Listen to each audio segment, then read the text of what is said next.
we're going to World War II, and then we're going snowboarding in this episode. Right. Today on the show, we're taking a look at Medal of Honor Rising Sun, Call of Duty for the PC, Secret Weapons over Normandy, and in Versus, we look at two snowboarding games, 1080 Avalanche and AMP2.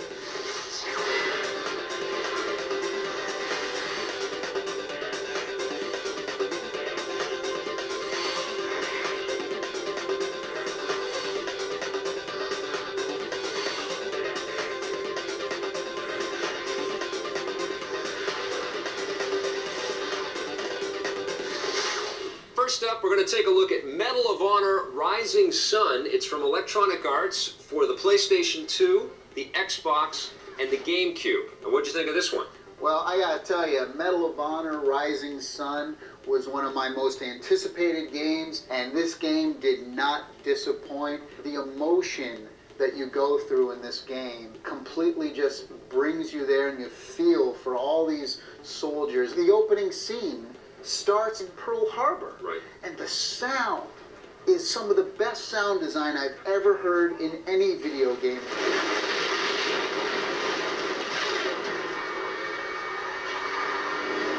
I would agree with you. The presentation of Rising Sun is outstanding. It's larger-than-life moments. Absolutely. Awesome to play these kinds of moments in a video game. Completely fun. But you also talked about emotion, and I want to convey some of the emotions that I felt while playing this game. Oh, God. And mostly, I felt frustration. It didn't live up to the hype that the game itself creates and engenders as you're playing through it. You're shooting at enemies, and sometimes you'll shoot them right in the chest or the neck or something, and they'll just go, and then they'll pick up and start shooting again. Or you'll shoot them in the foot, and they'll bounce around like idiots. It drove me crazy. I find that on every single game. I found the same thing in Call of Duty. You also don't want to have controls like you have in this game, which are controls. very touchy. The best first-person controls I have played on the PlayStation 2 and consoles. Right. Just as good, if not better, than Halo. Oh my God! I'll tell you that. That's what I'm blasphemy. saying. There are some great moments from really, really beautiful cinematic moments in the thing, but the graphics overall are a little disappointing. Oh, you are insane. I thought that some of the environments looked very blocky and chunky. I thought that the vehicles. I thought all of the. Game. No, listen. I thought all of the lush jungle stuff. It was an interesting idea,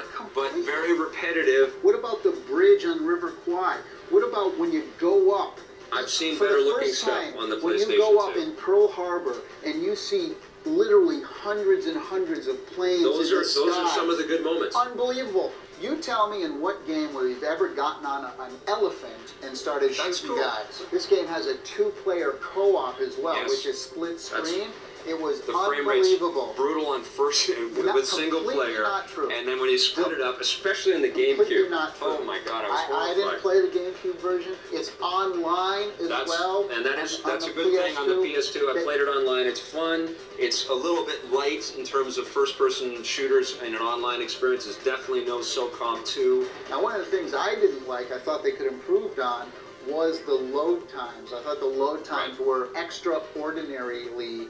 Is that a word? Extraordinarily long. It's right in the Tellurico dictionary. It's right there now. So what are you going to give it? A 9.5. I'm going to average my score at about a 7. I'd say that the GameCube is the worst. Xbox is sort of in second place, and the PS2 is the best version to get because you get the online play. On the positive side, this game has some of the most amazing gameplay presentation I have ever seen. They've added two-player co-op and online versions of the game. And overall, to me, it was just an amazingly fun experience.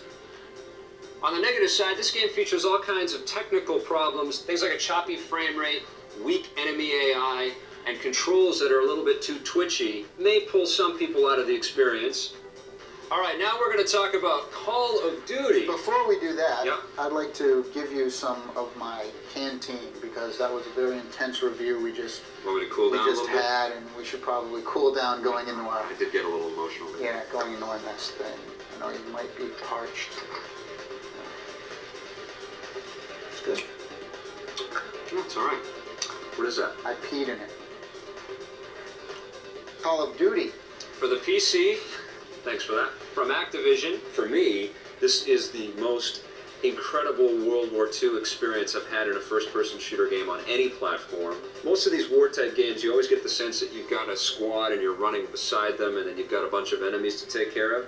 This game, you get the sense that you're immersed with hundreds of other participants. You've got a whole bunch of people on your side and a ton of enemies that are all firing at you. Plus you've got planes dive bombing you. You've got all kinds of artillery shells coming in from every direction. I'll tell you one of the things that disappointed me, though, and this is in all seriousness, yes, is that for a PC game, which more adults are apt to be playing, especially a game like this, yeah, I was really disappointed that there wasn't more, and I hate to say this, but blood and guts. Realistic violence. Exactly, because there's realistic elements throughout the whole game. They did such an amazing job of making everything so real. But you know how you talked about how the frame rate or whatever took you out of Medal of Honor? Yeah. Not having that gore element in there really kind of took me out of this experience as well, because I felt like I was just going around shooting dolls or mannequins. You get to play the Americans, the British, or the Russians. You have in the single-player campaign, you actually get to experience all three of those different types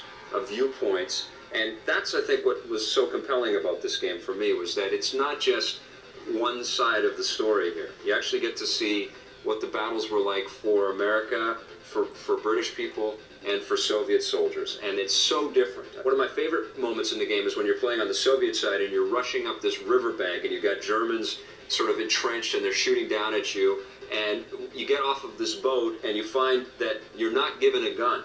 You get bullets, and you're basically left to your own devices, so you can pick up a gun if somebody dies, kind of thing. I wasn't really sure who my enemies were, right, and who the people on the team. You mentioned that it felt like there's hundreds of people around. Yes, that's true, but to be honest with you, like, they're all kind of, yeah, they're very confusing. So I was shooting my own guy. Which is a statement, man. War is madness. You'll have a lot of, basic storm, the enemy type missions, but then you'll also have some things where you have to bust people out of prison camps. My favorite missions in the game, though, are the ones where you have to basically fend off the enemy and wait for your reinforcements to come in, because it is just brutal. Now, you could hide behind dead cows. I mean, how many times do you see that in the game? I think this is big a first. Old dead cow carcasses. I think this is a first, and it's good absolutely stuff. Loved every second I got to play with Now, this what thing. about multiplayer? Multiplayer is amazing as well. The maps are beautifully set up so that there's lots of sniping positions. A very innovative addition to the multiplayer online is that you have a kill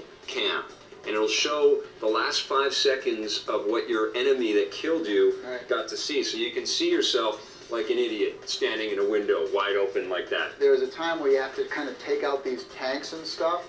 I had the guys, my troop members, get up on top of the tank.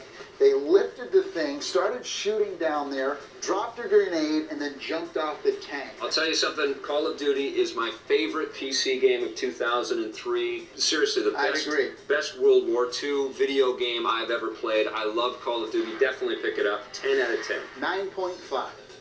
On the positive side, the scale and scope of this game is mesmerizing.